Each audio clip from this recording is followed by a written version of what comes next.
8 a.m. I wish. Microphone's on. 8 p.m. All right. We're hot. Well, happy Saturday morning to everyone. This is the City of Iowa City budget work session for January 24, 2026. So welcome back, counselors, and welcome to all of our staff and to the public that's joining us here today. We're just going to dive right into budget discussions. I'm going to turn it over to our city manager, Jeff Ruin. All right, good morning, council, staff, public. I appreciate you taking some more time with us this week. It's been a busy week. We've already done a little bit of the budget with the CIP, but today we're going to do a deep dive into the operating budget. A couple of things before we get started. One, it is a really long day. We cannot probably dive deep into every topic that you want to. So just urge you to kind of consider that, especially in the early stages. We can absolutely talk about any topic that you want to. You'll have an opportunity to interact with department heads, but you may want to park a few things that need further discussion, and we'll have time in your work sessions going forward to discuss those, or we can schedule additional budget work sessions if needed to discuss those. So keep that in mind. I do want to start with a few thank yous. So especially with this morning's presentation, the city manager's office is going to do 99% of the talking, but 99% of the budget work is the staff right here, the finance staff, Angie, Nicole, and Jacqueline. Michelle Cook is not here, but she also plays a big role in getting that final document ready. So make no mistake, the brains behind the operation are down there. We are the mouthpieces here for today's budget work session. I also want to thank Chris and Kirk, who round out the budget committee, and then all the department heads and staff that put together the budgets. It's no easy task for those departments to submit budgets. We know they're all stressed, and they have to balance their requests with the reality of the budget position that we're in. So with that, I think I'll ask for the lights to be dimmed, and we will get started.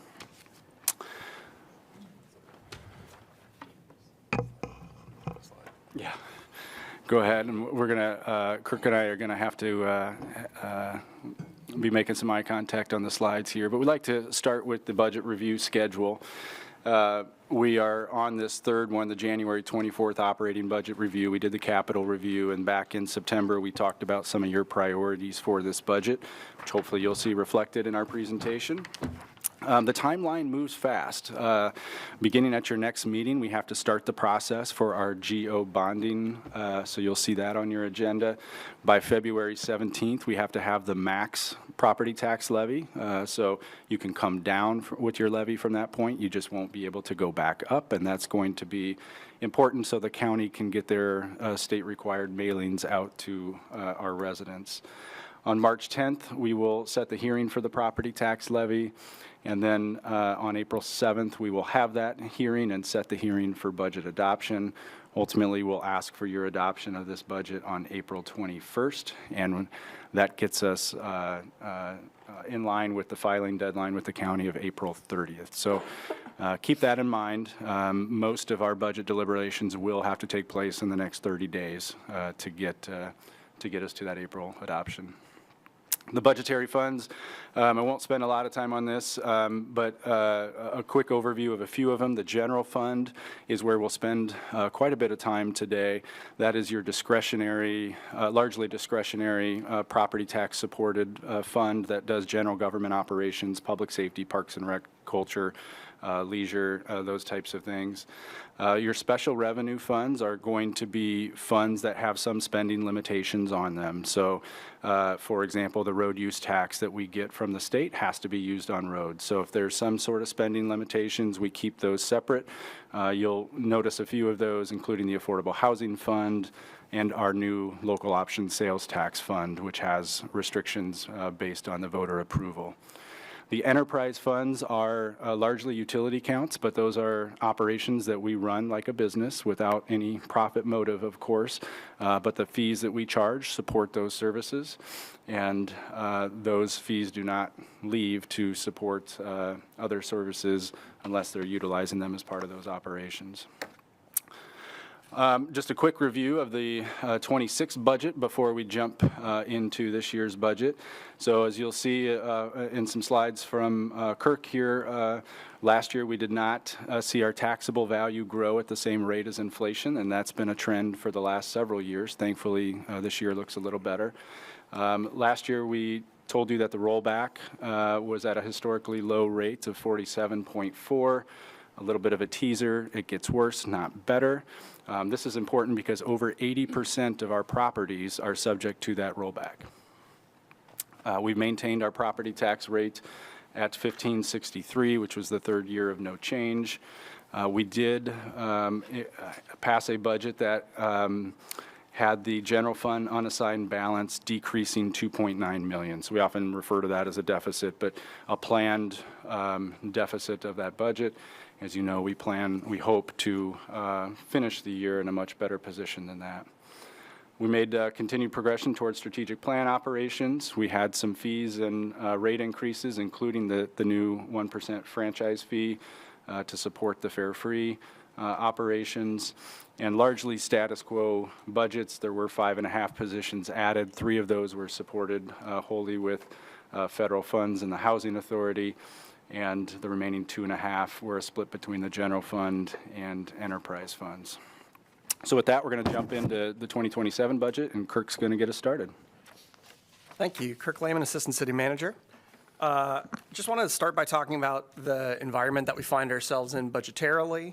A couple headwinds that we're facing, including residential rollback rate that Jeff briefly foreshadowed for you, as well as slower taxable property valuation growth, and then always the specter of state property tax reform, and we have seen some volatility in key revenues and some key expense lines as well. So I'll dig into each of those in a bit. So starting with the residential rollback, this is the percentage of residential property value that's subject to property tax. In general, the lower that percentage, the less of that property valuation is subject to the tax.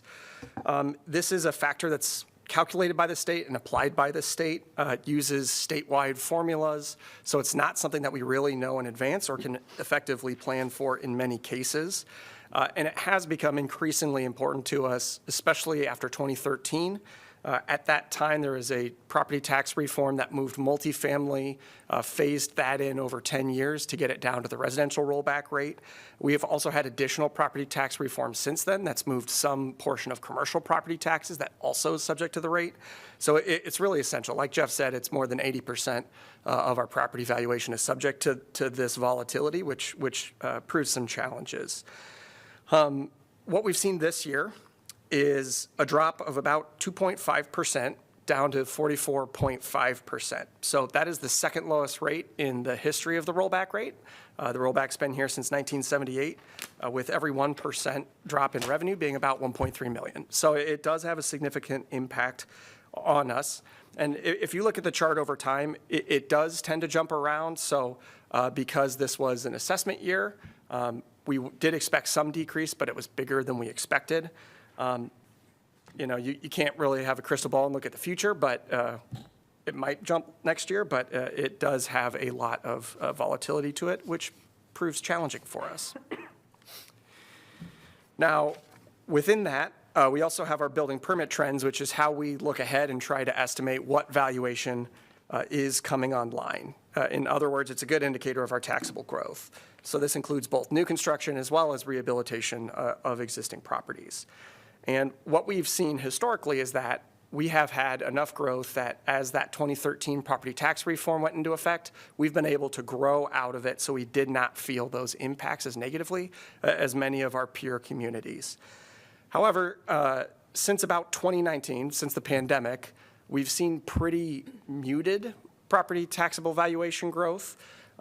You'll see on the screen that we averaged about 125 million from 2020 to 2022. We did see a good year in 2023, but looking ahead, we're still below our average overall, which poses some challenges.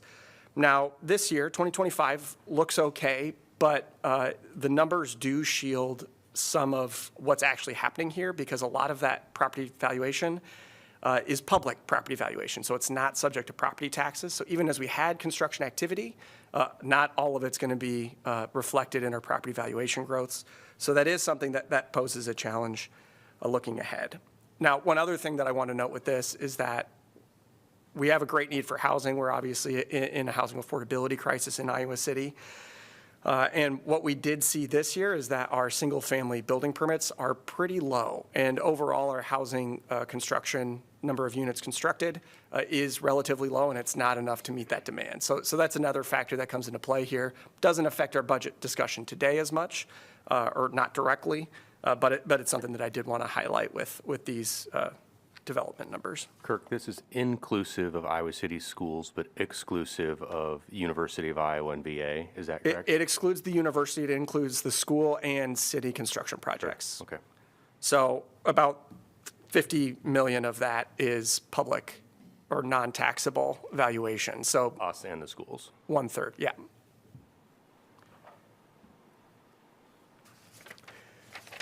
So how those things interact then is just how the taxable valuation increases or decreases.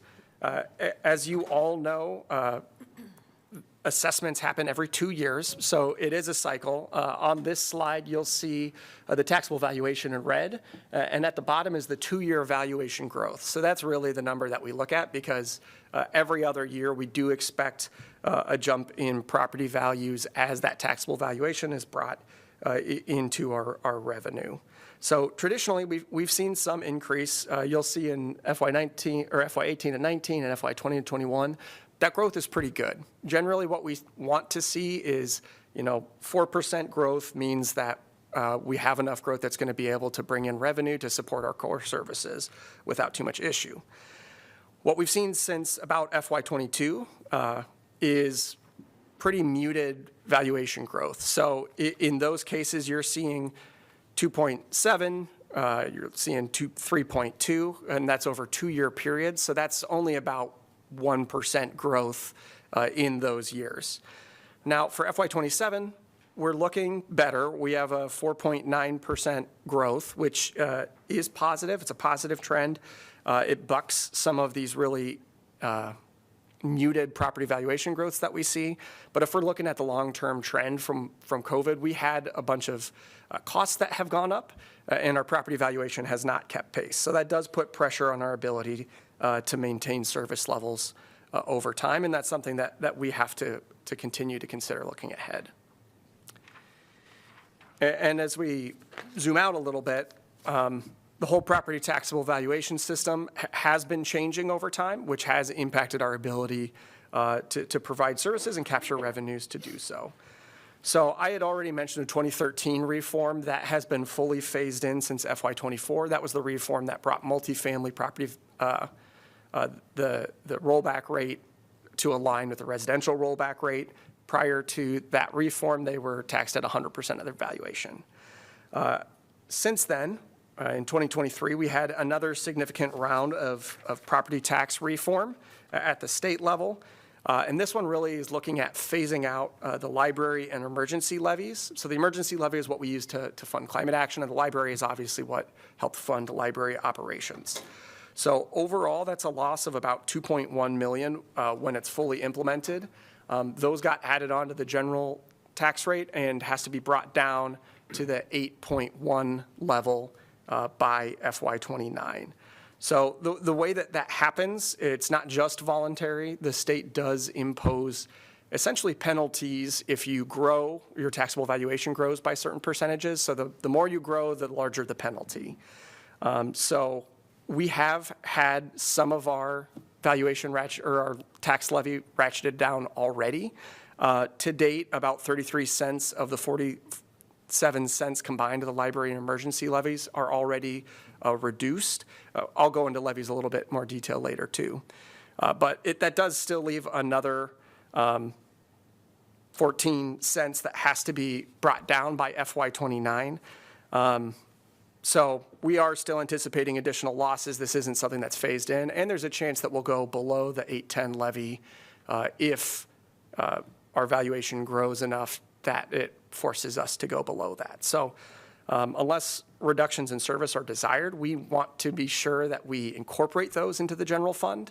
We do have some other opportunities to incorporate these activities now with Lost, but that's something that we're keeping in mind as we're looking at this.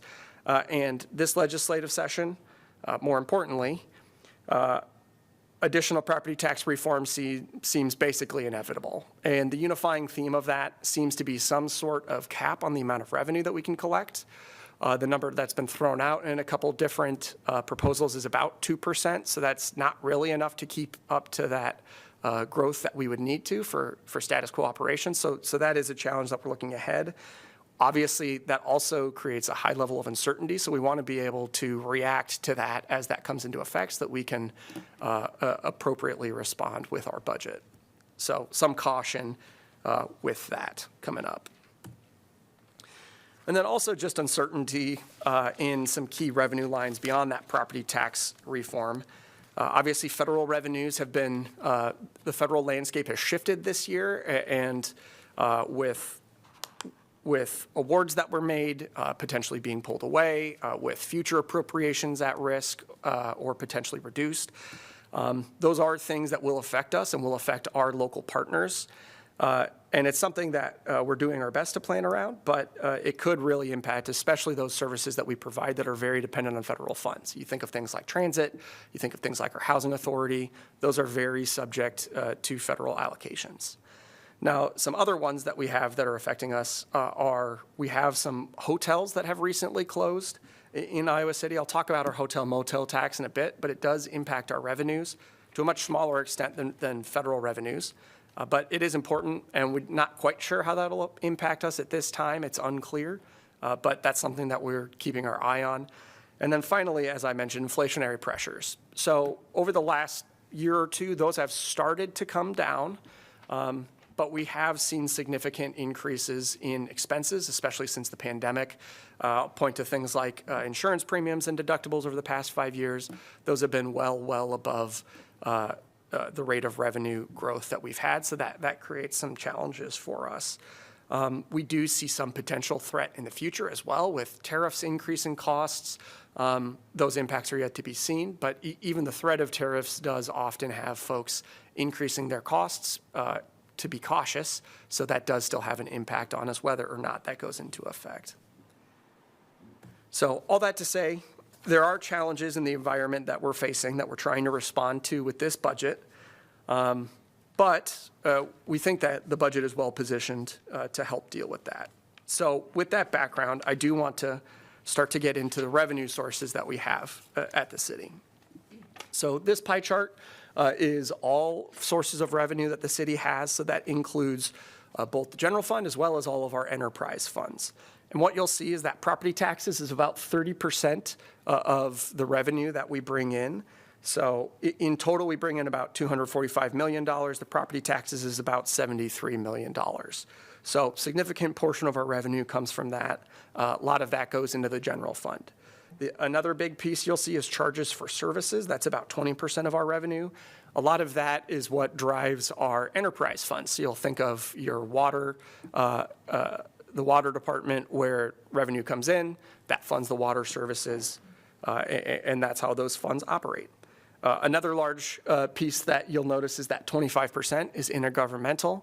A lot of that's federal funding. So that's a piece where that federal volatility can really have an impact. That's about $61 million.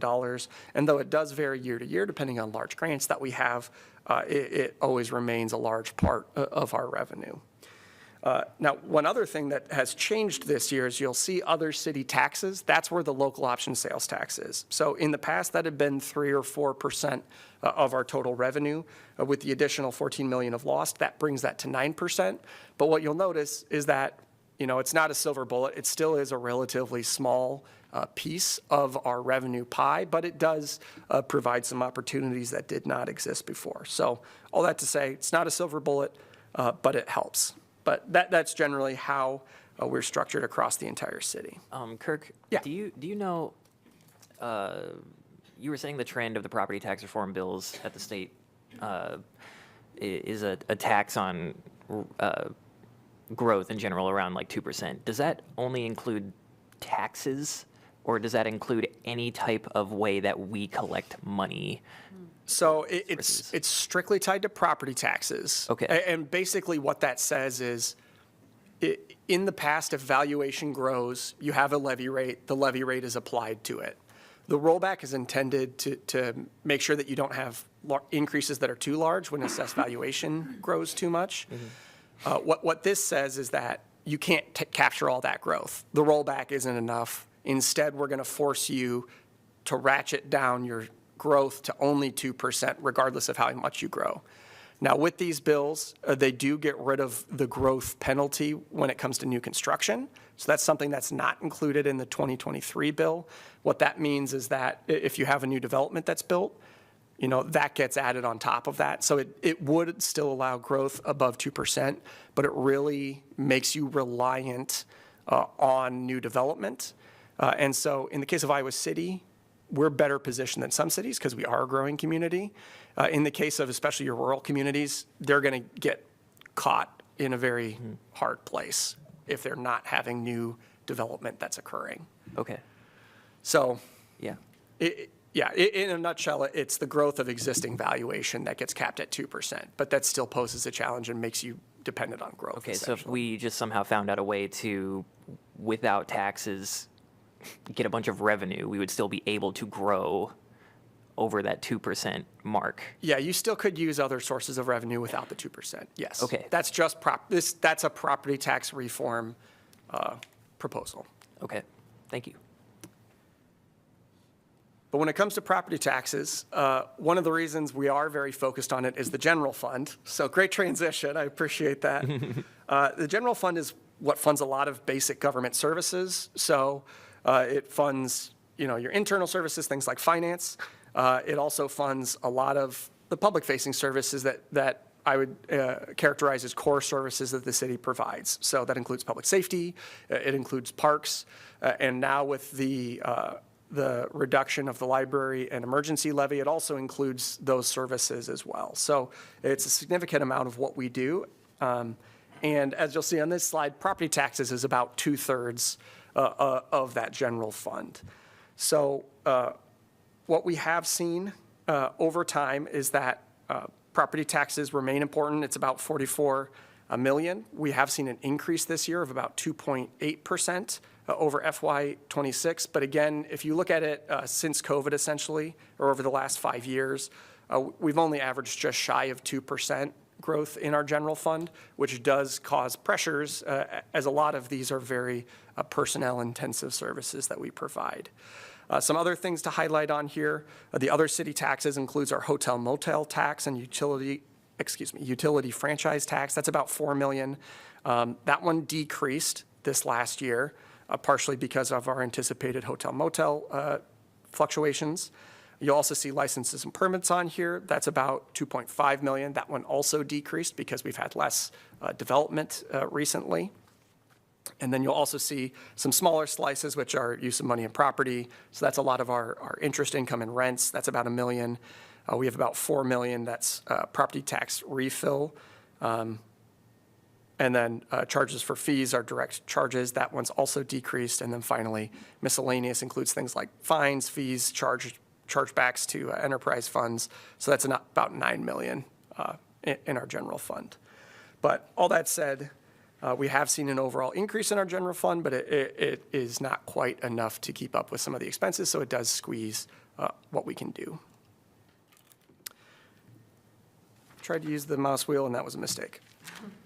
That brings us to zooming in on property taxes. So this is where I'm talking about the levy rate.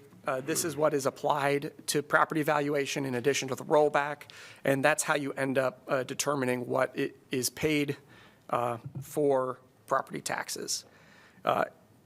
Last year, we kept our rate steady at 15.63, as you'll see in the FY26. Again, about 1/3 of our total revenue, 2/3 of general fund revenue. What we're anticipating is about a 3.4% increase from FY26, but how that's split among our different levies is important because that affects how we can use those services. So we are proposing a modest decrease of about 1.3%. So reducing our rate down to 15.43. But part of that is due to a forced ratcheting down of our general fund. So you'll notice that the general fund levy is decreasing from 8.4 to 8.2.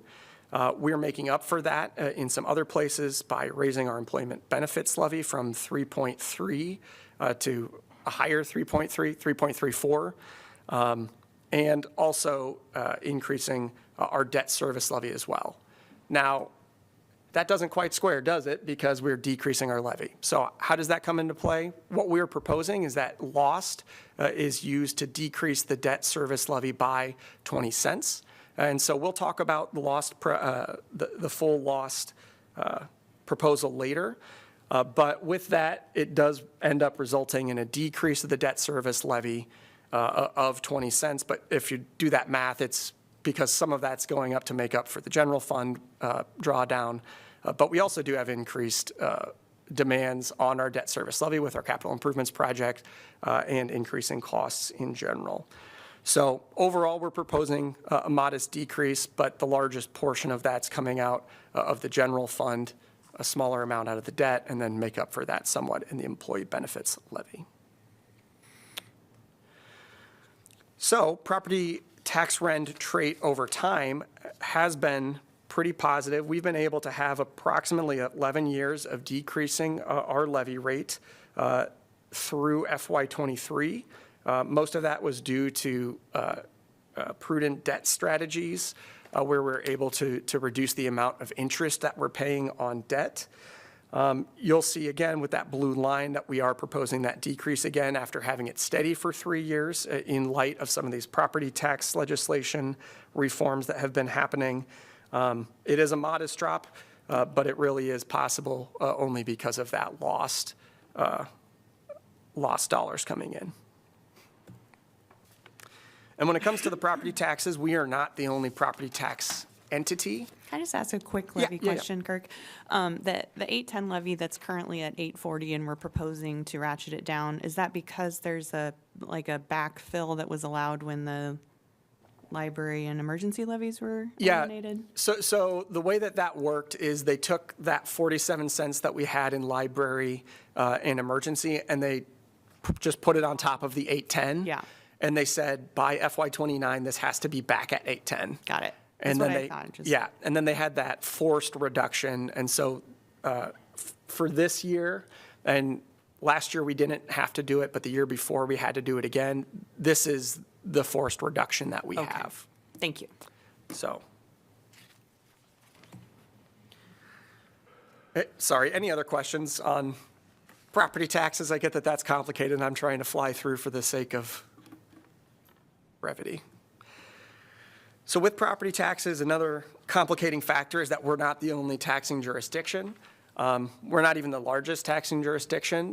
The school district actually has the largest piece of the property tax puzzle. At 40%, we're at about 39%. Johnson County is the other large part of a property tax bill. So they're at about 17% if you include in things like the city assessor, which is run out of their offices and a couple things like that.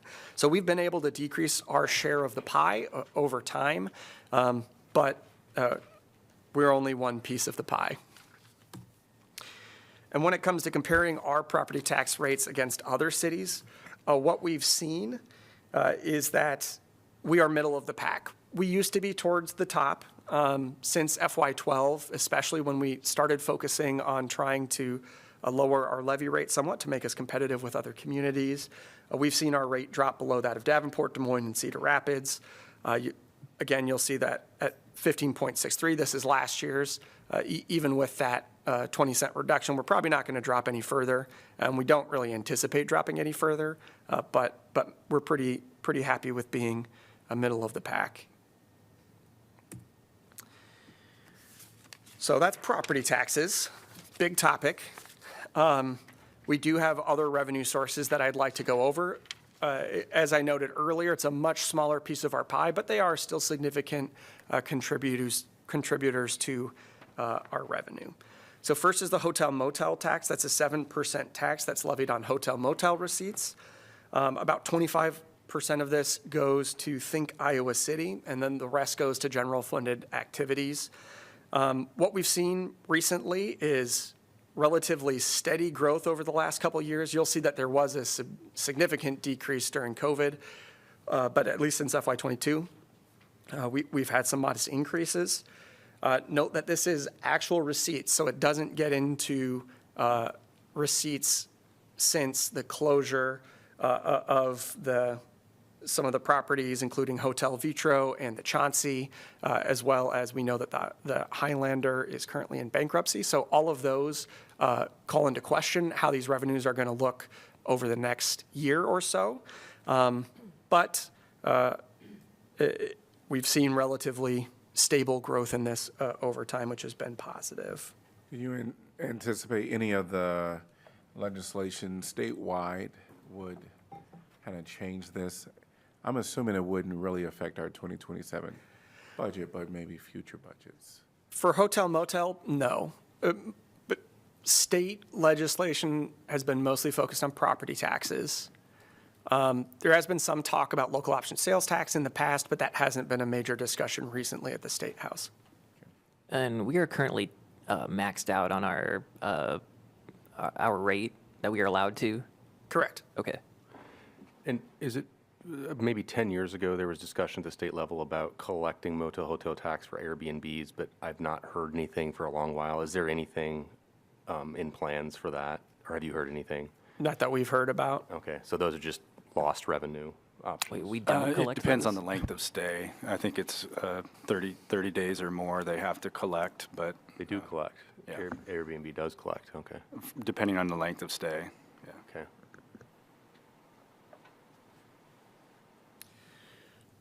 Another source of and I'll mention that this is about $2 million, as you see. Another source is the utility franchise fee that we have. We collect about $1 million in this in the past. So this is a tax that gets levied on utility or gas and electric bills, excuse me. You can increase that up to 5% with simple council approval.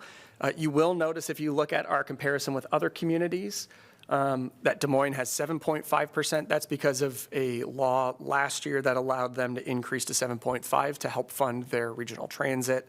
So that's unique. 5% is the cap for basically everyone else. Right now, we are at 2%. So that was initiated last year to support fare free transit. We first adopted a 1% fee for public safety and infrastructure in 2010. We are not the only entity that increased our utility franchise fee this last year. We're not the only community struggling with property tax reform. And so we've seen other communities that have leaned on this to help make up for some of that property tax reform that they've seen, especially, or more recently, West Des Moines, Coralville, Cedar Rapids, Des Moines, they all increased it. Again, these are actuals, so roughly double of this is what we expect to be collecting this year. But again, we have kind of allocated that for fare free transit to support that essential service. And so we don't anticipate, this being a particularly lucrative source. One other thing with the utility franchise fee is that it is relatively stable over time. So over time, we've seen buildings get more energy efficient, and we just really haven't seen the growth here that we have in other revenue sources. So that's important to keep in mind as well. A larger source of revenue for us is the road use tax. So that's used for street and storm, sewer operations, repair and maintenance of our roads, et cetera. It's kind of in the name. So that is based on the gas sales over time. And what we have seen is that, well, it has somewhat steadily increased with lower gas prices and higher fuel efficiency over the last years. It's somewhat stagnated. And that is a real concern because the cost of building roads and maintaining roads has not stayed the same. So in this last year, it's basically status quo road use tax, which is something that's concerning for us. So that orange line is where you can see the percentage increase. So it's almost 0% increase this year. And like I said, when it comes to inflation and the cost of building roads, this chart shows that price trends of highway construction. We've seen costs go up approximately 50% since 2016. So that's in 10 years, 50% inflation. That's not the increase that we've seen in our road use tax. And so we've seen the amount that we've been able to do decrease year over year, which has proved a challenge for us. One thing that we are proposing this year that you'll see in our lost proposal is using a portion of this to essentially double the amount that we provide for street projects. Again, we'll go into this in a bit more detail as we get into lost, but that is a really critical investment in our street infrastructure that will help make up for this. Not completely, but it'll help expand what we're able to do. Whose jurisdiction is the road use tax rate under? Is it federal or state or? State. Okay.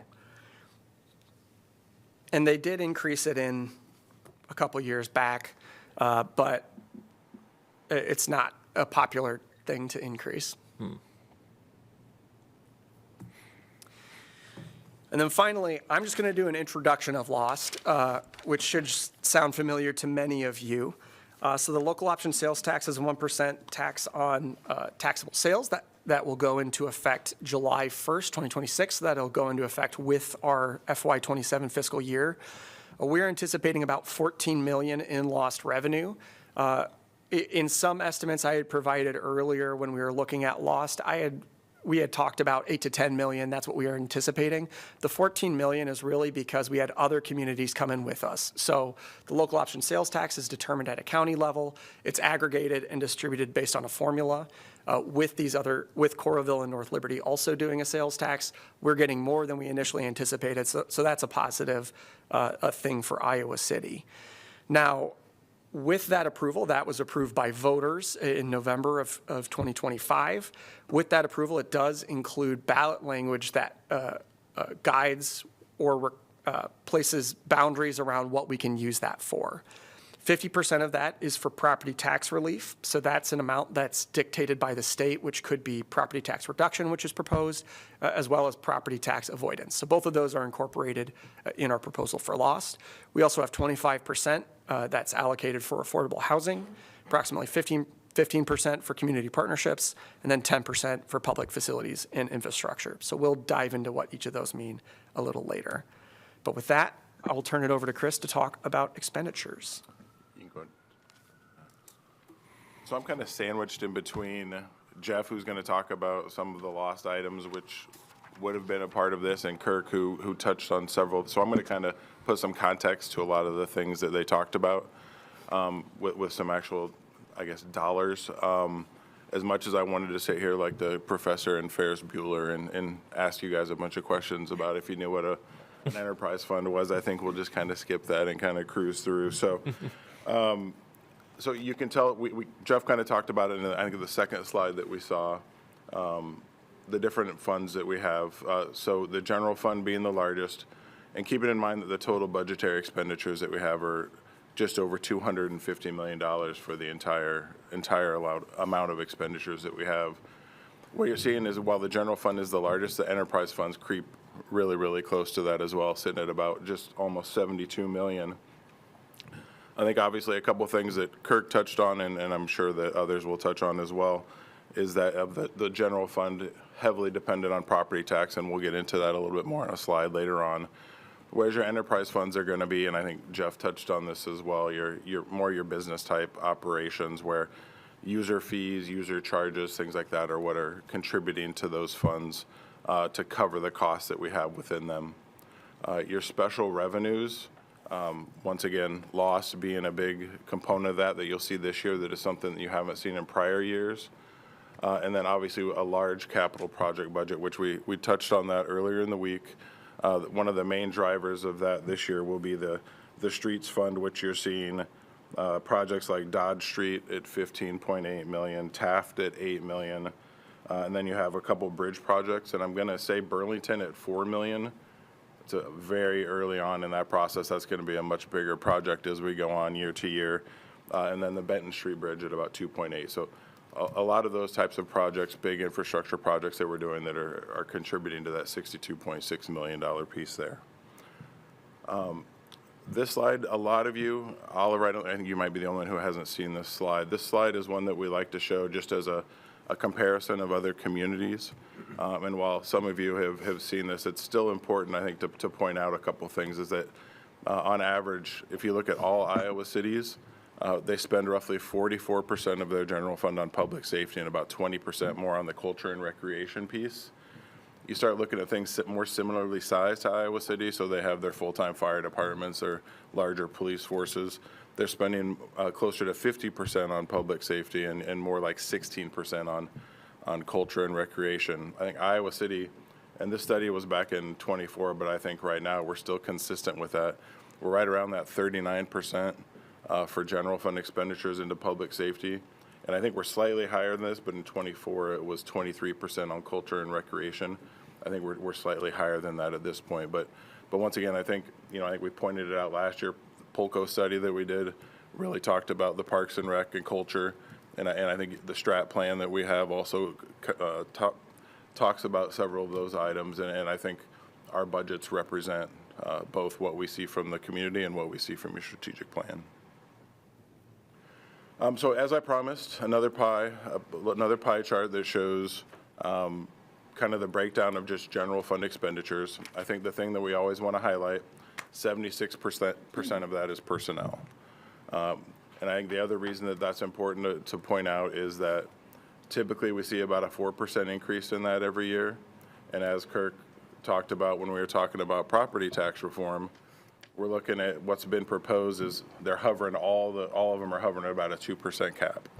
So while there is additional growth in that, you have a 2% guaranteed growth on the property tax side. You have potentially about a 4% increase in your personnel costs, which make up 76% of your general fund.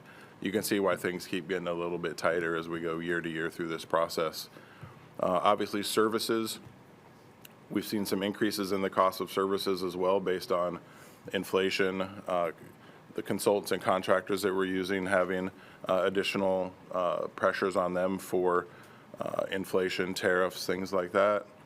We do have a 1% contingency. That number, as you'll see when we get to a little bit more detailed breakdown, took quite a drop this year as we removed the fire contingency from that budget last year and moving forward.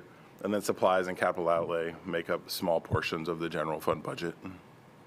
Another property tax question really quick is if during this legislative session they do pass some type of 2% revenue growth limitation, does that mean that would most likely go into effect for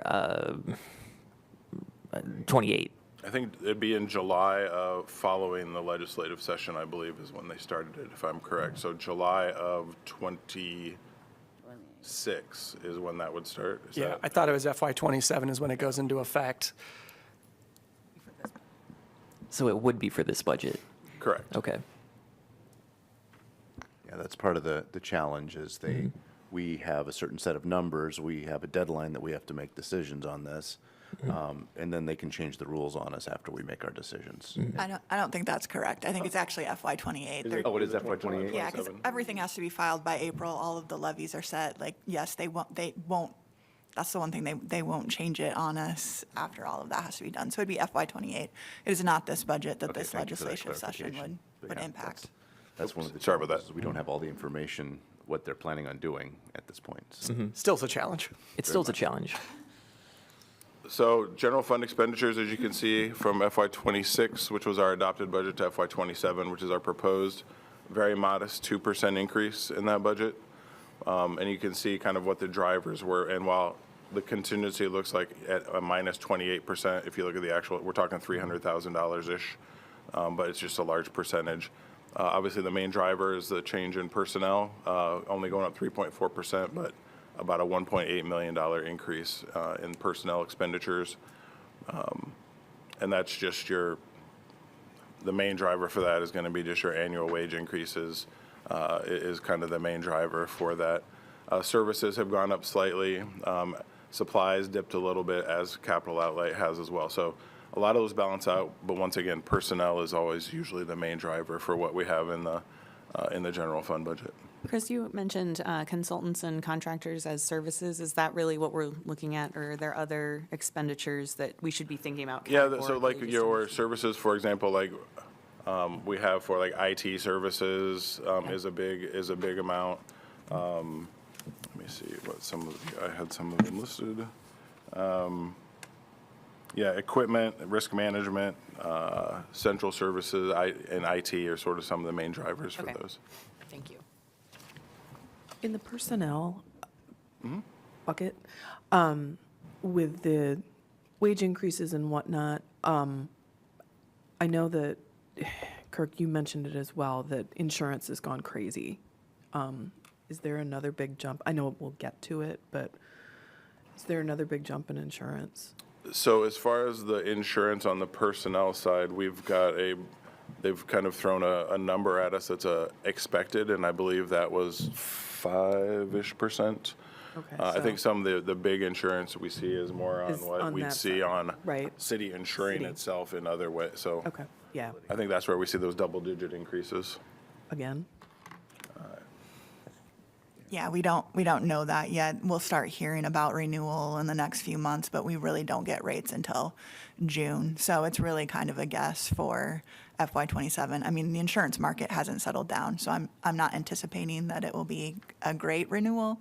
But it did kind of stabilize for FY26, so I'm hoping FY27 will be relatively small increases to what we've seen the last prior years before that. and then just to circle back to the personnel part, and thank you, because I was somewhat conflating the two. But within the, will staff see their insurance, their personal, their contributions go up significantly? I mean, So we usually base that off of, there's an agreed upon percentage that they pay. So as the overall goes up, right, theirs goes up as well, and I think we're at 13%, I think, is what they pay of the premium cost. So 13% of a 5% increase is what you would be. okay, thank you. So debt service, we can go on to the next one. Once again, these are sort of rules that we live by as it goes by debt service. The first one's put on us by the state, and that says that the state of Iowa limits debt service to no more than 5% of total assessed property value. The second one is an Iowa city policy stating that we can't exceed 30% of our total city levy. And the third is more of a goal that we want to try to be AAA bond rated and hold our direct debt outstanding of 0.75% of the city's total. So kind of going back to the first one, Iowa City, currently we're projected to be at 14.8% of what our allowed debt is. So we're not exceeding the 5%. So if 5% is this number, we're at 14.8% of that is what our debt comes into. So substantially below what our debt could be. Our projected debt levy is approximately 16.5% of the total, well below the 30% that's allowable by city policy. And then as far as we are, once again, and we'll see in the slide coming up, AAA bond rated. And last year, I believe we were at 0.77, and we have dropped down to now we're at 0.74 of those total valuations. So we kind of hover in that same area, sometimes go a little above, sometimes a little below, but we've been pretty consistent around that 0.75 for some time. So as promised, these were fresh off the presses as of earlier this month from Moody's. That's where we rank among all cities in the U.S. We are one of 276, so of 11, well, basically top 12% of those. And as everybody's familiar that the better bond rating, the better the rates you get, which means the more you can spend actually on what you're trying to do rather than paying interest payments. So I understand that's a balance that you're trying to go through of trying to work through what you want to do versus the interest rate that you have. But as of right now, we're in that top 12% of all cities in the U.S. When you get into Iowa, we're one of three, which we're obviously in the top 4% at that point. The other two being West Des Moines and Cedar Falls, I believe. So one of three, and as you can see, you kind of nice little bell curve for Iowa. But once again, That's been a goal of the city for as far as I can remember back. And granted, I was gone for a while, but I was here for quite a while before that, and AAA has always been sort of that thing hanging out there as far as a rating for the city. This is some fun here with numbers. So enterprise fund balances. So I think one thing I'll highlight before is as you look at the bottom for fund health, those are things that we do. That is not, there's no outside firm coming in and stating you're a AAA or a AA. And coming right off the Moody slide, I know that can at times be a little confusing, but in this case, AAA is good, AA is adequate, and A equals need monitoring. So just to kind of cover the why we have some of these that needs monitoring, for example, you look at parking at a $2.4 million unassigned balance, 28% of their revenues. You know, why is that a needs monitoring? Well, if you look at the parking fund over the last several years since COVID, it's been pretty stagnant on the revenue side. And there's a lot of things I think that have played, that continue to play into that. I think you had COVID, you've had immense and great changes on the transit side of things to try to pull people out of that, and you've had rate increases that have also played in to try to make sure that we have capacity in different areas. So while it's not extremely concerning, it's something that we're keeping an eye on. As you know, those facilities need continual maintenance, and I think if you remember from CIP a couple years out, we're starting to ratchet that up a little bit to the tune of a couple $100,000 a year. Starting in I believe 2 more years, we go from $1 million to $1.25 million, I think. How much is that impacted by the fact that we use parking fees to pay for transportation? And I guess the follow-up question is, why do we have 2 separate enterprise funds when they're overlap so much at this point? So transportation services is obviously housed under the same, and I think you start getting, I think it's easier from the standpoint of when you start talking through the federal transit and trying to keep those things separate. I think some of the funds you see from parking and transit that overlap are from while the Court Street Transportation Center does provide parking, that is a federally funded transit asset. So those funds go from parking to transit.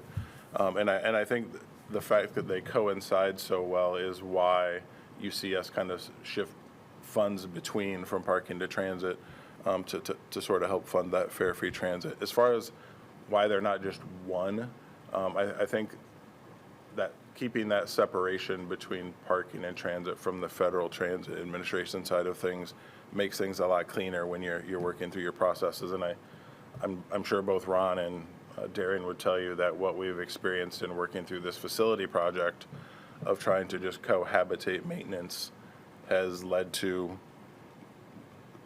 some challenges in trying to distinguish between the two. They want hard, fast lines between those.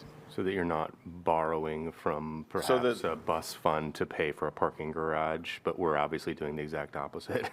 Correct. And then I think you see that at the university as well. You'll see the university uses a lot of their revenues to fund some of their transit operations because they are a complementary service to some extent for most people. So I'm interested in the health of both funds. It just feels like they're so overlapping, it feels like it's not the most instructive. yeah, and I think the funding mechanisms are different. There's just a lot of things I think that play differently, and we'd get into it when we get into the transit, which the reason that we want to monitor it is there's a lot of challenges right now in the federal environment as far as the funding. Yeah. And so we're, I think I would say about every day we're checking on different funding sources that Darian's trying to make sure stay solid as we're moving forward. And so I think we're keeping an eye on that.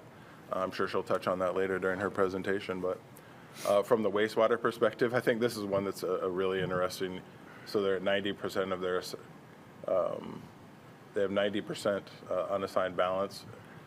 They just have so many capital projects, including that digester project that's coming up, that it's just something I think that debt service and moving forward, as well as operational impacts, are something that we want to keep an eye on. Same with water.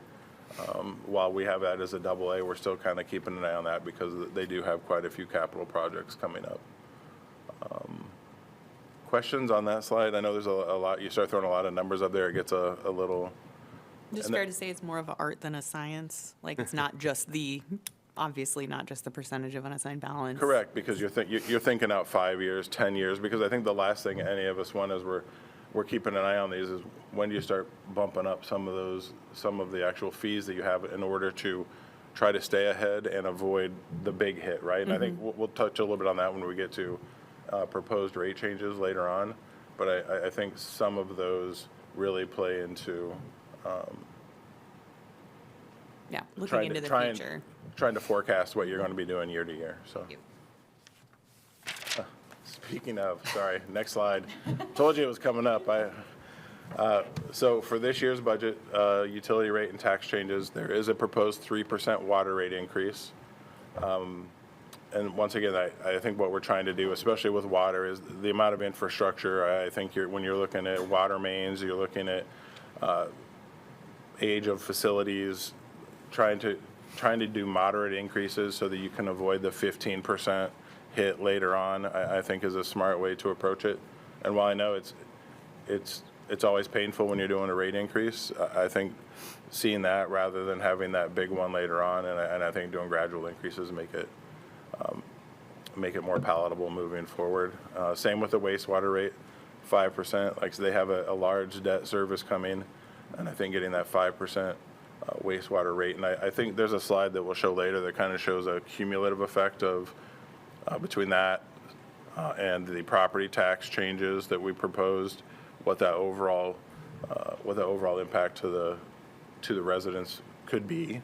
We'll touch on that, and then obviously we have the 1% sales tax. I'm going to stay away from that one because Kirk covered it, give you the preview. Jeff's going to give you sort of the meat of it. I'm sort of the somebody asking if you want water in between while you're sitting at your meal. So we'll skip that, but that's also something we have coming up. And I just have a question about the 3% water increase. Is that like, when you say 1.16 a month per home, that based on how much the average of the bill? Yes, it's based on the average water Average usage. user, I believe. Yeah, and what you think the average? What is the average? I think it's 800 800. cubic feet, Okay. which I think our average is actually less than that. I believe that's kind of like the standard industry average. It's like, Okay. it's like 800 gallons of water. Like, 800 cubic feet. Yeah, I know we do cubic feet, but I think that's Significantly it's actually more gallons. significantly more gallons. Like, it's 25 gallons a day of water. Right? Sorry, this keeps coming up. So this slide, once again, we've showed this one year to year. I think, and once again, I know that we're showing a $100,000 property that, and I understand that it's not realistic, but it's an easy way to look at the math, and I think that's what we're trying to do. If you want to extrapolate it out, that's something you can easily do. But going from FY '26, I think Kirk covered what the rollback impacts have been, and that decrease in the rollback, as well as our proposed decrease in the property tax levy, have resulted in a decrease in the property taxes. Now, one thing to consider is that was not taken into account any valuation increases that occurred. This is just a straight up 100,000 to 100,000 year to year, for simplicity's sake, to just kind of get a feel for what those numbers look like. And then lastly, here's that slide I was discussing where we show decrease in property taxes, increases to sewer and water, and that overall we end up with roughly about a % decrease in the overall impact to the property owner. And that did not include the 1% sales tax, just to clarify. Maybe for the future, could we map this with the assessment, like the valuation change? Because that would give us more like the actual impact. If you have a property that the valuation increases by 20%, this is lovely, and you will actually be paying. Yeah, we'd have to make some assumptions. We could look at a medium home sales and not use the 100. We could do an average residential assessment piece, but not all properties are, not all valuations increase consistent. So Sure, yeah. your home may go up 5% and my home may go up 10% in a given year, so. And I don't want to get rid of this, I'm just, for the clarity Yeah. of what the picture is. Almost like a third column. like 100, and then average property tax increase. I have Or just an one added question. slide. I have one question, 2 slides back, the estimated property tax impact. So when we go from the property tax of 742 to 687, is that captured in our loss, where we have to have the 50% of, go towards taxes, property taxes? A portion of this is through the decrease in our debt service from lost. So a 20-cent That levy, decrease in that our levy levy rate rate. decrease down to 15.4. Yep, so the 15.63 to 15.43, that's because of lost. Okay, great, thank you. And I just want to go also to 3 slides back to the water again. When I calculated, I don't know, maybe I'm mistaken, this is based on the basic use, not the average, which is $38. Because I think 3%, which is $1.16, is out of 38.66, which is, I don't think 38 is average. So that's water. If you're talking about our utility bills include. No, the water. Yeah, include water, wastewater. So I'll just use myself as an example. In my former house, I had a bill that was about $60 that came from the city for city services.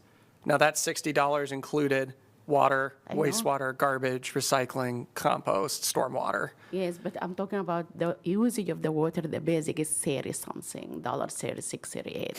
Yeah, we back when we last had the discount discussion, I think we broke down all of Yeah. those water charges, the average one. We're happy to get that back out to you and tell you how we calculated this. Yeah. It's been consistent with every budget that we've presented. I know, but I just want to mention that because I've been following this closely, and I just believe that this is not the average. This is the basic. We're happy to provide those bills and show you where our math is, and we can adjust these slides however you want in the future years to show them differently. Yeah.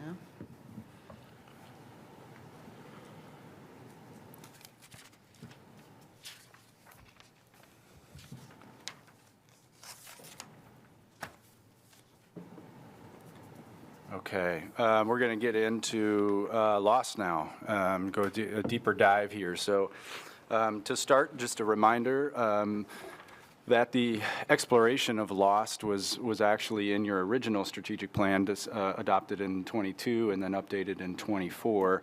You could see the specific language there, which was action number 7.9, to explore local option sales tax or franchise fees to help with strategic plan goals, fund on infrastructure and facility needs, and reduce reliance on property tax. And when we started to work on lost after the voters graciously gave us this opportunity, we really had 3 goals in mind. One is to first look at your strategic plan objectives and which one needed lost to either be sustained or to be achieved.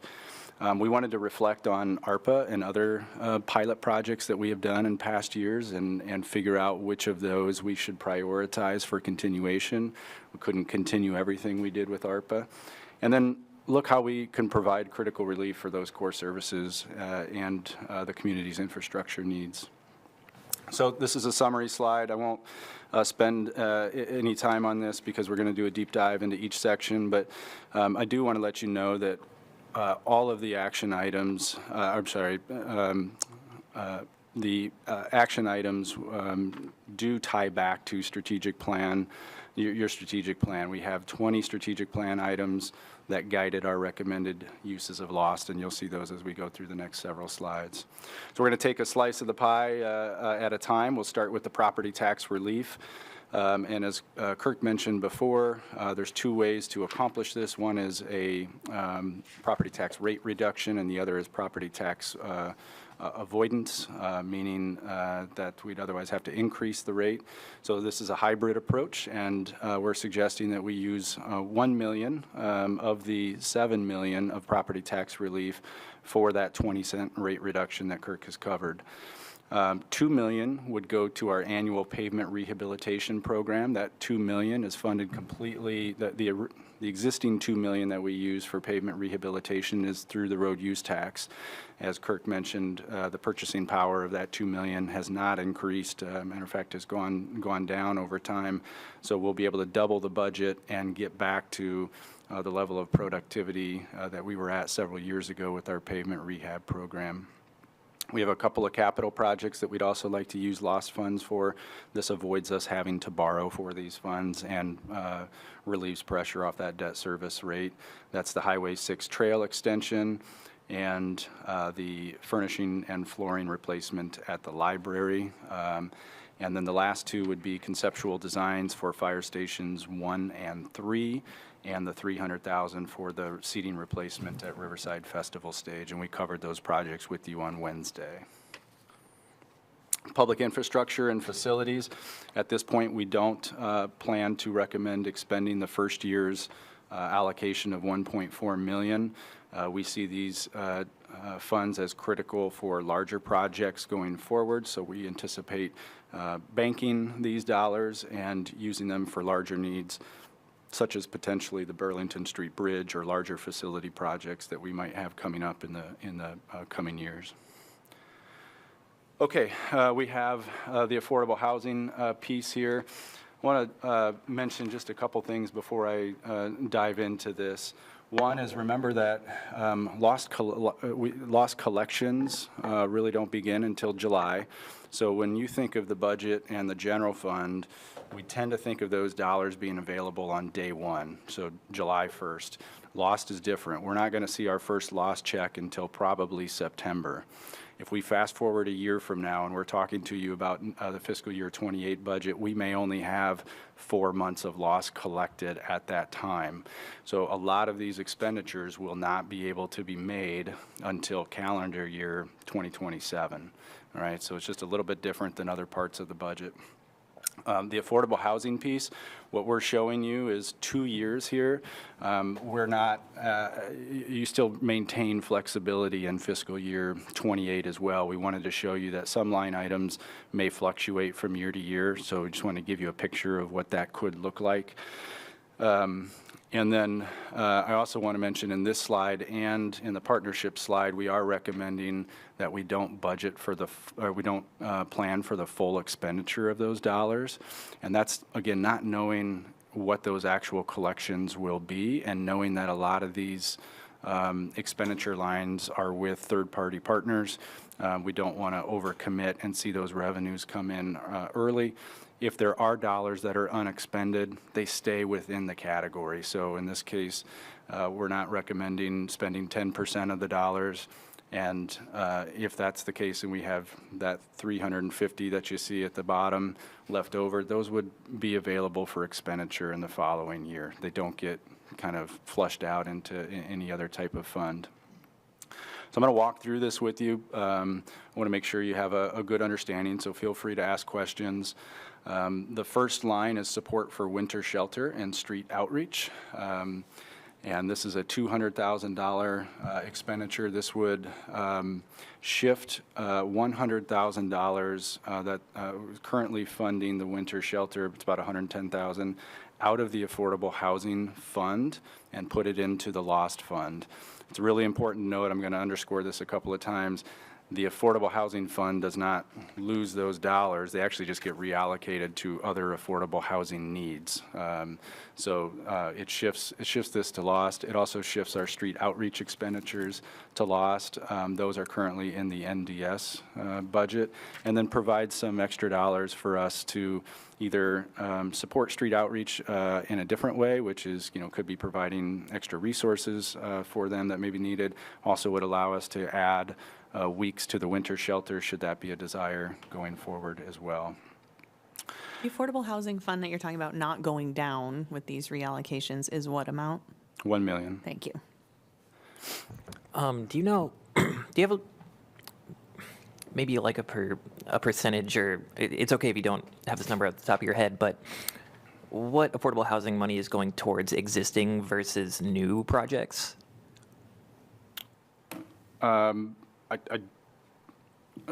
Existing versus new, are you talking which of the 3.5 is going to existing or new? Yes. I will cover that in a slide. Okay. If you give me a couple of slides. I'll Okay, get to that. thank We you. have those exact numbers. The permanent supportive housing, I'll try to mention it as I go along too. So the first line, the 200,000, 150 roughly 1,000 of that is existing programs and 50 is new. I do want to underscore though that the 150 of existing opens up possibilities to reallocate those dollars to new programs or expanded programs too. So I don't consider that full relief. Permanent supportive housing and operation, and I'll mention this with a few of these. Some of these line items need conversation with service providers, and we haven't done that in advance. We have, again, these dollars aren't available to be expended for many months. And this is one of those line items that we know permanent supportive housing is a priority for this council. We want to provide some resources, but I can't tell you the exact expenditure plan. I'd want to have some time to talk with experts in that field to make sure that we can deploy those in the best way possible. Excuse me, Jeff. And then because for that exact reason, if it takes a little bit longer to get all of those things hammered out, let's just say it takes till a year from now to get those things figured out. Anything of that 500,000, what would happen to that money then at the end of fiscal year 27? It just rolls over into 28. So the plan presented here is the permanent supported housing. Even if that takes a little bit longer, that money will stay in that bucket. It will just go out the door Correct. Yeah, a year later. The voters have put strong constraints, legal constraints on the use of these funds. So, from year to year, you can shift those priorities and you could shift the exact programs that are funded. But if we don't expend $3.5 million, let's say we expend $3 million in this first year, that extra 500 stays in the affordable housing piece. It doesn't just stay in the lost bucket, it stays in that sub-affordable housing bucket. Doesn't go and it back into can- general fund or anything. And can be transferred to the next year, right? Correct. Especially the first year, I think we're going to have only 6 months to spend this money on the first year, right? Possibly, yes. Yeah. Housing Stability Program, we talked about ARPA, and one of the programs that was funded with ARPA dollars is our Housing Stability Program. And while we cannot probably sustain that at the ARPA levels, we do see a lot of value in that Housing Stability Program and would like to see some funding support that going forward. We see that kicking in that second year of LOST. Again, would need some more conversation with the folks actually providing that program. Is that like eviction prevention? It includes that, Okay. yes. Neighborhood Home Ownership Program, this is a strategic plan action item that you have. You indicated that you wanted to see that Universe City and South District home ownership model expand in the community. So this would allow us to do it at a very minimal level. The $300,000 in the first year would be used to purchase and rehabilitate a home for home ownership, and then going forward, we would take the sale proceeds of that home that we sell and then just have rehab dollars going forward, and we would continue to advance that program on a kind of one-by-one basis. The Contracted Emergency Rehab Program would be a new service. We currently have nonprofit entities that provide this service. We see a need to expand that, and again, we would need to talk to some of these nonprofit providers to better understand, but this would be able to assist low-income individuals with emergency repairs to their home. While the city does rehab programs, we often cannot move as fast as some of these repairs need to take place, and then we have nonprofit organizations that are filling that need right now, and we'd like to use some of the loss to hopefully bolster those efforts. The GRIP program is an existing city program. It's not funded out of the Affordable Housing Fund. It's funded out of the general fund, and we would like to move that out of the general fund into LOST. This assists with the rehabilitation of homes, helps people age in place in their homes, and I think is critical to us preserving the existing affordable housing stock in our community.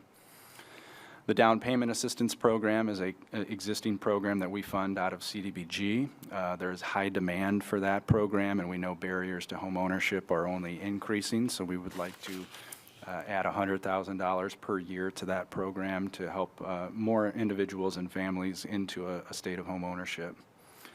Nonprofit housing provider capacity building, this is one that needs more conversation with those nonprofit housing providers, but they play a critical role in our housing ecosystem and would like to support them in different ways. This could be anything from land acquisition, rehab, retiring commercial debt, many things that those nonprofits have talked to us about.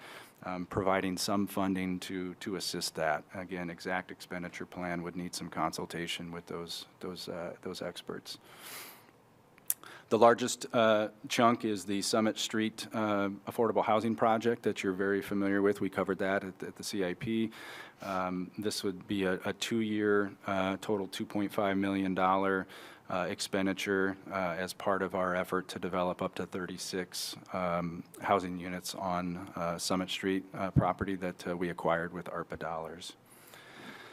And then the last line item here is the annual student build project. This has been a very popular project that checks a number of boxes for us, including affordable housing, but also workforce development, partnership with both the private and the public sector. While this program is continuing this year, it's really on a year-to-year basis and could use some stable funding to help ensure that it does continue in this community. So we would see ultimately scaling up to about a $250,000 contribution for the Student Build project, and this would really aim to support the various nonprofit entities. So Housing Fellowship did the project on Ronalds. This year there's a partnership with Habitat. Next year that partnership could be a different nonprofit, but really supporting those nonprofits and all the people working hard behind the scenes to keep this Student Build project going. How much does the district contribute to this, the school district? I believe, I'm not an expert, I believe the district is contributing the faculty and staff that support the project. I'm curious about the process for borrowing against future years of lost. So, I mean, for programming, that doesn't make any sense, but for some of the construction projects like the Summit Street project, what does it look like for the city to borrow against future years of loss so that we can get the thing now? What's the cost of that and what's the process? Might ask for Nicole's help if she sees something I'm missing here, but it's such a small amount. 3.5 million is such a small amount that I think we would have a hard time borrowing against that dollar amount. We'd be better off looking at general obligation bonds and maybe using loss to retire these. But if you're thinking of like a revenue bond, I'm not sure that this would be a great fit. Yeah, I mean, I think in the future we probably will look at, like Jeff said, using our GO issue, but using the loss to pay off some of that. So it could happen with bigger projects, and I think it'll absolutely have to with some of our facility projects, right? Like if we need to use it for the Burlington Street Bridge, we're not going to have $50 million to pay for the bridge, right? It's going to have to be funding the loan. The only problem with that then is it locks that in for however long that loan is, right? If we have to use 1.25 for 10 years, then that 1.25 is not available for anything else for 10 years. So I think we'll be very particular about what projects we use to fund any kind of loan. Okay, and if we use GO bonds to retire some of this debt, then do we still honor the voters' will by spending lost on something even though we're shuffling? Yeah. It's still, as long as we're still being honest to what we promised to do. Okay. Any concerns about the legislature addressing the, like, reduction versus avoidance definition? No, I don't believe so. I mean, we can articulate and we can show you in the budget document that if we didn't do that property tax relief, right, if we put all those back on the GO, we can show what our levy rate would be, and that's actually in the budget document. So I think we're very clear in saying that this is reducing that levy rate from where it would otherwise be. Thank you.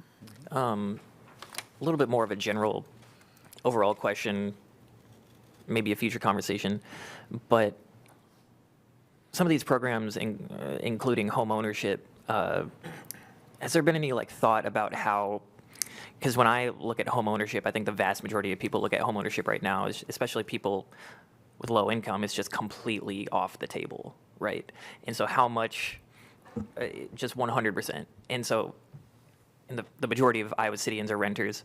So how much do we think programs that go into home ownership might not be getting as much bang for its buck just because of how unattainable it is?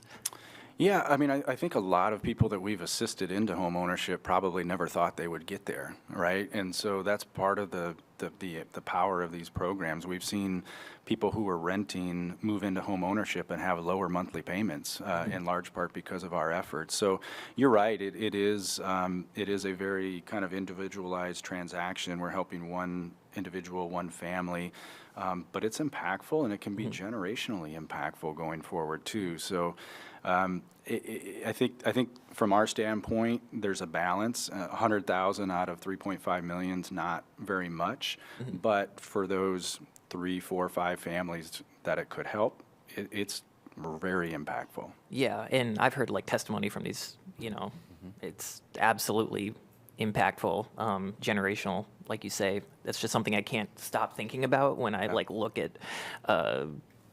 how much everything costs now and how it's going up. So, yeah. Also, I just want to say, like, we're spending $3.5 million to do this, and we said 25% of the loss will go to affordable housing. All these, like, amazing programs, no doubt. But I would love to see, like, what this means.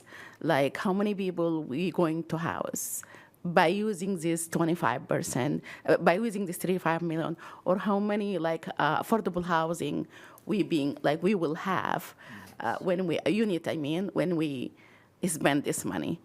Yes, that will give you like a sense of like, okay, I know it's going here and going there, but what the outcome? Sure. You can absolutely put metrics along. I think there's metrics that the council prioritizes. Those would be good to hear, and we can always adjust these. These are just recommendations. So, for example, to maximize number of people impacted, you might put a lot into rental assistance, right? And where a little can be spread across a broad group.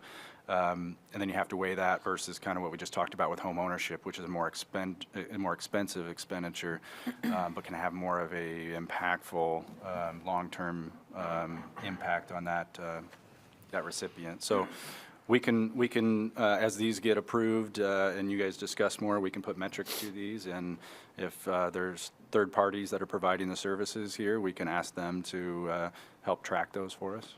Yes, because maybe like this year we make it like this, and next year maybe we need to change it a little bit. So. And I do think a work session on prioritizing metrics would be really good as we're getting into being a housing developer, especially. Yeah. And what I might just talk about at this moment is that it seems to me there's a lot of questions coming up surrounding the loss and the percentages and how the staff is making their recommendations. What I'm going to ask the council to do at this point is maybe allow staff to make their recommendations, and then we'll come back to a work session. Yes. So try to write down whatever questions you have, because I think there's a lot of good conversation, but due to time, we know we're going to have more dialogue related to loss. So I'll ask staff to continue at this time. All right, community partnerships. We are recommending a greater kind of, I don't say withholding, but portion of the 2.1 million that we wouldn't spend, and that's the bottom 525,000. So I'll circle back to that. There is more general fund relief in this one, and we'll touch on that in a couple slides. The first one is the human rights grants. So this effort would shift those human rights grants. We formerly referred to those as the social justice, racial equity grants into LOST, and then we would fund those completely with a combination of LOST and your Black Lives Matter funds. The arts and culture nonprofit support, this is something I'll dive deeper into in a subsequent slide, so we'll park that. The climate action grants, as Kirk mentioned, we used to have climate action grants funded out of the emergency levy. We had to bring those into the general fund as part of that 23 property tax reform. Now we're looking to get a portion of those climate action grants back out into LOST. And in general, the more we can move some of these grants into LOST, I think the more stable those programs are going to be, because as that property tax squeeze hits cities over the next several years, there's going to be greater competition for those dollars. So some of this moving into LOST, I think, gives them more security going forward. The Community Mental Health Liaison Program, you're familiar with that. That's in our police department. We have 2 community employees that are mental health liaisons that work with our officers and members of the public. We would like to move that out of the police department budget and put it into LOST, and also expand that program to a 3rd mental health liaison. That could be a co-responder in our department. Your strategic plan calls for continuing to bolster that program.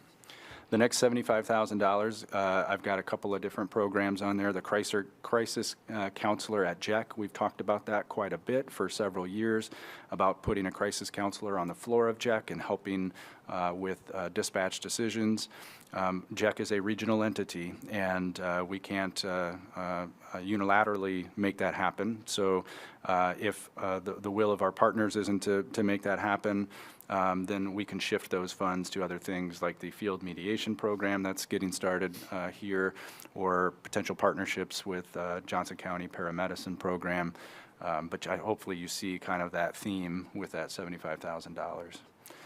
Another ARPA program that has been very successful was the Child Care Wage Enhancement Program. So we budgeted $75,000 in the first year. We would anticipate that growing that to $100,000 in the second year to continue that program. It is not enough to continue it at the ARPA levels, but I think is high enough to be able to sustain that at a meaningful level to help with the child care crisis that we have.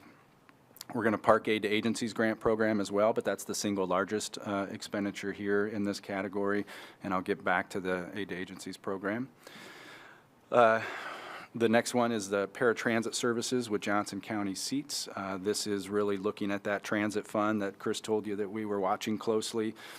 We continue to see a need for relief to that transit fund, and utilizing a little over $200,000 in this first year to help us fund that partnership with Johnson County Seats just provides additional stability to that transit enterprise fund. Another ARPA program that we have celebrated is the UI Labor Center partnership with the pre-apprenticeship program. This expenditure would ideally get up to about $50,000 per year in the second year and be able to sustain that program. $50,000 isn't going to cover nearly all of their expenses. This would force them to probably go out and get additional sponsors and program contributors.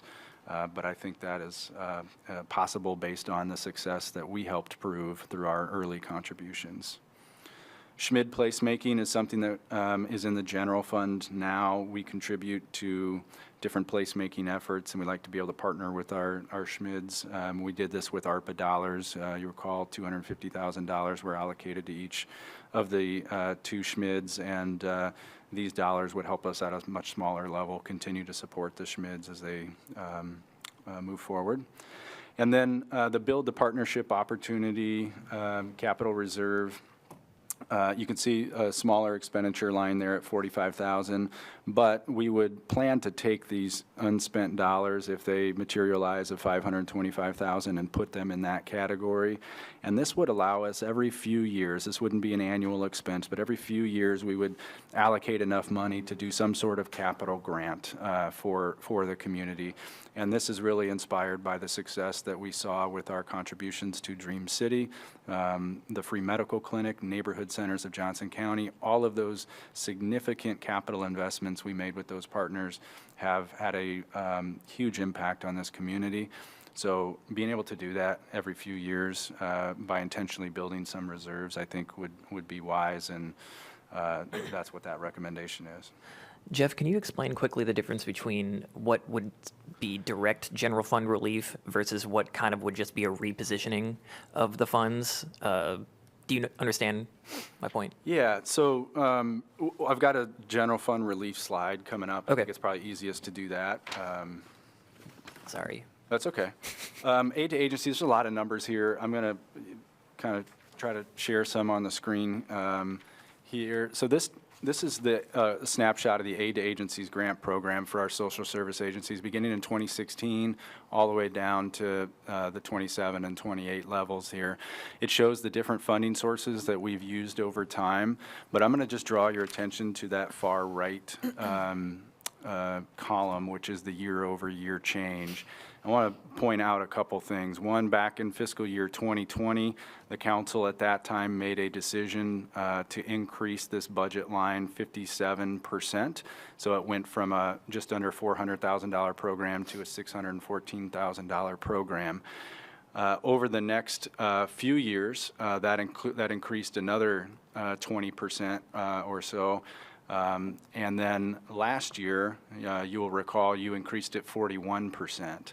So this program has grown significantly in the last decade, as have the needs that these agencies are trying to meet in the field. What we're suggesting is that another 461 go in for lost, but there is some replacement here, and that's what I want to make sure everybody understands. So with that increase you did last year, the general fund contribution went from 646 to this 965 up here on that far left column. That was an unplanned expenditure. It was an unbudgeted expenditure decision that you all made.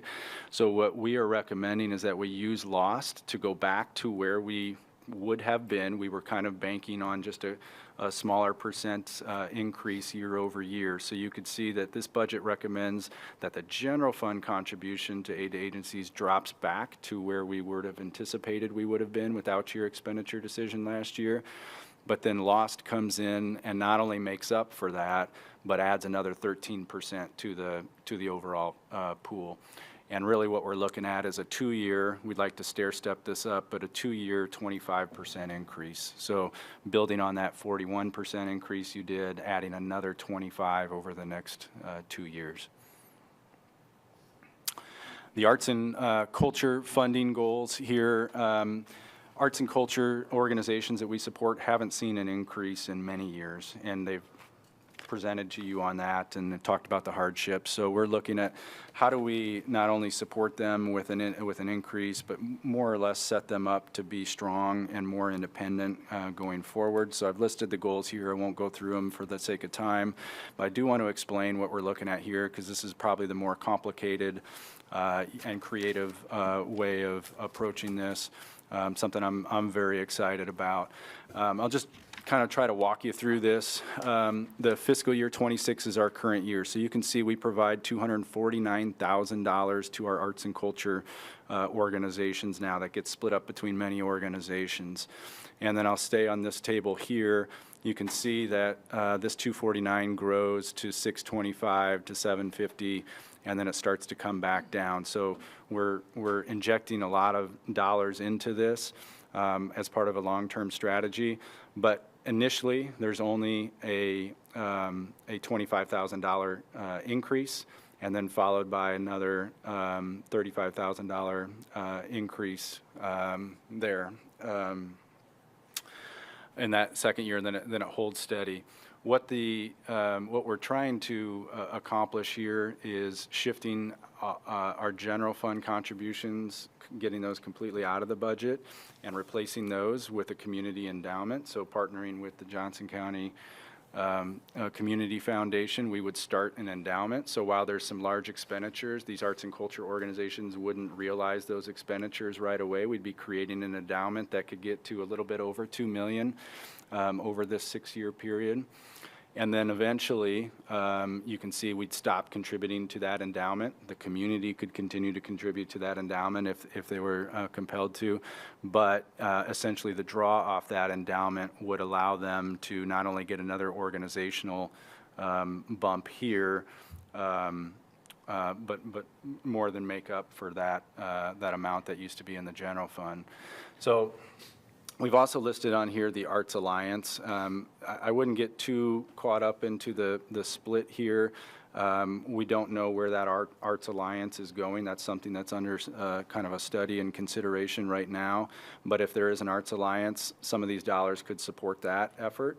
And if there decides that there's not going to be an Arts Alliance, if that's the direction that these arts organizations go, then these can roll back into that organizational support line. So again, more conversations needed to fully flesh this out. On the far right side, you can more clearly see where lost dollars are going. So lost kind of ratchets up to that $500,000, and then over time, that lost contribution can shrink again, and those lost dollars would be reallocated to other partnerships. The general fund, you can see stair steps down, and then once we're done contributing to that endowment, you can see that we can start to pull off that endowment and fund those arts organizations through that. So again, a long-term strategy to make them a little bit more independent. What we really love about this is it also gives the community a chance to contribute to this, and this endowment draw could indeed be significantly higher if there is community support for contributions. That long-term general fund relief is not only good for us, but I think it's really good for those arts organizations to be out of that competition with those core services, with social services, and will provide a more predictable stream of revenue for them. This is Councilor Wyline, what you were asking about. So where is LOST providing budget relief, and how much budget relief is happening? So in the transit fund here at the top, that partnership with Johnson County Seats, there's $213,000 of relief, meaning that would otherwise be paid by the transit fund. So that is not a new service. That's not a new expenditure line. There's no new services provided by Seats. It's simply helping relieve the transit fund. We've also included kind of the percent so you can get an idea of the overall picture there. In terms of other general fund relief as we move into, most of it take place in that partnerships category. There's a few in the affordable housing category, and we'll again mention one more time that the $1 million transfer from the general fund to the affordable housing fund stays in place. These two programs, this would be the street outreach program, would move from general fund to LOST. That's not new. The GRIP program moves from general fund to LOST. That would not be new, that 150 either. On the partnership side, the human rights grants move to LOST. That provides $75,000 worth of savings to the general fund. The climate action, 150. Community mental health, we're currently paying 131 for that. The aid to agencies, again, that 358 is that increase you provided last year. And then the Schmid placemaking is currently in our general fund budget. So total general fund relief is that $934,000, and total budget relief is just over $1 million. So that $1.1 million is about 8.2% of LOST is providing that relief. And you see that in the overall budget numbers. We told you with the fiscal year 26 budget, we had a deficit of $2.9 million. This budget shows a deficit of $1.5 million. So in large part due to some of these relief strategies that staff is recommending to you. Does that get it, your questions? Yeah, earlier you were explaining how when we do the general fund relief for the affordable housing pieces, for instance, the money doesn't come out of affordable housing. This is still a stacked, it is an addition to affordable housing funding, not a replacement. Correct. Yeah, so these, we think of, a lot of times we think of the affordable housing work that we do as coming from that $1 million that we transfer. We do housing work outside of that too, and these are two examples. So that $1 million is still there, still gets that formulaic distribution that you look at every year, and these are over and above that we're out of the NDS budget in both of these cases. Yeah, because I think, especially with our priorities as a council with affordable housing, and I think we just want to be able to communicate clearly with the public that we're not doing some tricky bait and switch thing where we are pretending to allocate more to affordable housing. Correct. Okay. Yep. Yeah. But also we are not like replacing it 100%, just percentage of, for example, the winter shelter and outreach, not the full, like only 40 from the laws. We are yes. So the This would represent, the 40 would represent the street outreach portion. The winter shelter portion of 110 that we fund right now is out of the Affordable Housing Fund. That's funded by that $1 million per year.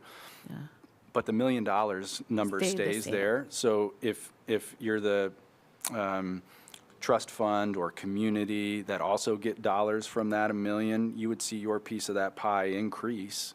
Yes. Because we no longer are funding the winter shelter as part of that formula. It goes to lost. Yeah, as if we taking from us and Yeah. funding again affordable housing, Correct. creating it, yeah. Correct.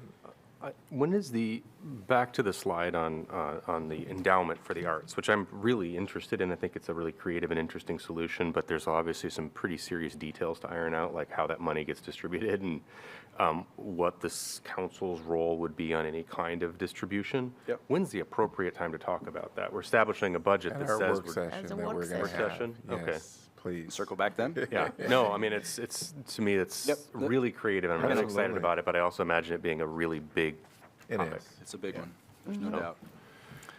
All right, I'm going to zip through these because we're already well over time. Not that fast, Kirk.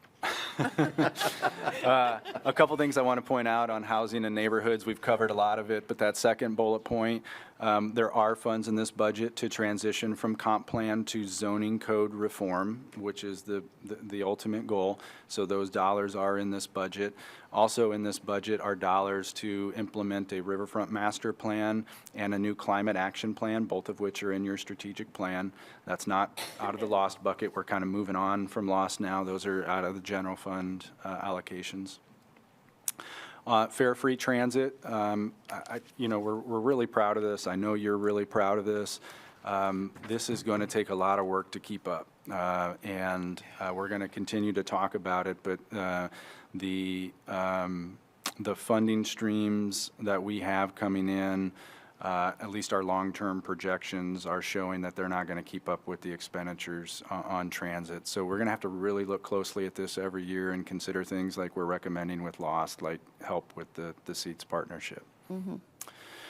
I'm really excited about the work that we're doing in public facilities, and the longer that I'm in this position, the more I realize how much work we have to do with our public facilities and how much impact that has on our staff and on the services that we provide. So here's a list of ongoing work that we plan to start with on planning, and then some of the construction work. And we're going to continue to be as aggressive as we can with these public facilities. We covered a lot of the road improvements with CIP. You kind of use this as a reference. These are just some of the major road work that's going to be happening. Same with parks. We continue to be very aggressive in addressing our needs throughout the entire park system. From a core operations standpoint, with the continued talk of property tax reform, we can't really afford to do too much, but one of the things that we wanted to put forward was a new fire department administrative coordinator position. The fire department had an award ceremony earlier this week and recognized 13 people that were promoted into new leadership positions last year. At the same time, between, I think, the most recent crop of new firefighters and another group that's of 5 that are coming in, we have about 12 or 13 new firefighters joining our ranks. It's really important that our fire leadership can be hands-on in guiding the development of not only our newer supervisors, but our newer staff. And right now, they are trying to find the time to do that, along with all of the administrative work that goes along with managing a department of that size. So by providing an administrative coordinator position, I think we are going to be investing in that leadership to allow them to be a little bit more hands-on with the operations, and I think it's a critical time to do that. The Mental Health Liaison Program is a LOST-funded initiative. And we have 3 enterprise fund positions, 1 in the water treatment plant and 2 in our resource management operations that we're excited about. We've talked a lot about the pressures, so I'm going to skip through that too. I want to spend a minute talking about the emergency reserve and facilities reserve, because these are both mentioned in your strategic plan, as well as a desire to increase these reserves. For the first time in a few years, we're seeing the emergency reserve increase a little over $160,000 to $5.58 million. And you can see the bullet point uses for those dollars. Those are council policy adoption that guides how we use those dollars. The facilities reserve, for the first time in several years, is able to take a transfer of $5 million in fiscal year '26. That's largely because of the end position of fiscal year '25 as we closed out that budget. However, with a list of facility projects, we show that reserve being drawn down to zero by the end of fiscal year '27. So that $5 million is allocated to projects, and you see that in the last line there: City Park Pool, Senior Center, interior and exterior fire station design work, and police station acquisition and design. All would utilize all remaining dollars in the facilities reserve. The general fund does end in a position that's a little bit lower. We go from about a 34% unrestricted balance to 33%. Our policy says that we should be, I think, between 25 and 35, so we're still at the higher end of that policy. But this is the second year that we're projecting that to drop, and we just need to watch that carefully going forward. Some final thoughts. Again, we've been able to kind of cut that deficit from last year to this year in half, in large part to lost. But the fact that we're still budgeting a deficit with the property tax reform coming shows that there's going to be some long-term constraints in the general fund.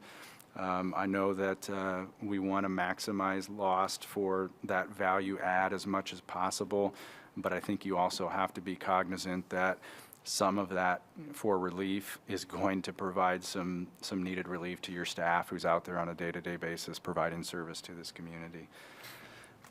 Enterprise funds, I think, while the general fund picture looks a little bit better than last year, I would say the enterprise fund probably picture looks a little bit worse. Just the continued impact of that inflation, along with some of the longer-term capital picture coming into view with needs in water and wastewater, are starting to show that those increases are going to be probably more necessary going forward too, not just this year, but we're probably going to need to see increases in those enterprise rates in the future years. And then looking ahead, we're all just going to be waiting to see what is handed to us from Des Moines, and we're going to have to adjust accordingly.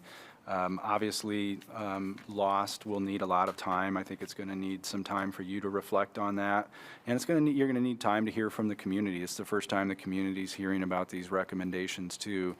Keep in mind what I said earlier. We're not going to receive our first lost check until September. And even then, it's going to be about a month worth of dollars. So you do have time. Don't need to rush your decision. When it comes to this budget, you need to be certain where you want to provide that general fund relief. Otherwise, we're going to have to, if you don't want to do the relief that staff's recommended, we're going to have to find other ways to fund those before that April adoption. But the vast majority of lost is not relief, and you've got time to work on that. So you're not going to necessarily lock in 100% to those recommendations. So when I tell you that we need time to talk to providers to see what building capacity for them means, we've got that time, and we can do that in whatever way you see fit. And we'll end there. Thank you. We're about 15, 20 minutes over, but appreciate your time and attention. Well, thank you to the city manager office and also to our finance department for leading us through that overview and the highlights. I think what we're going to do at this point, we're going to ask the city attorney to come up and do their budget presentation. We're going to keep going until 10, around 10-ish, and we're going to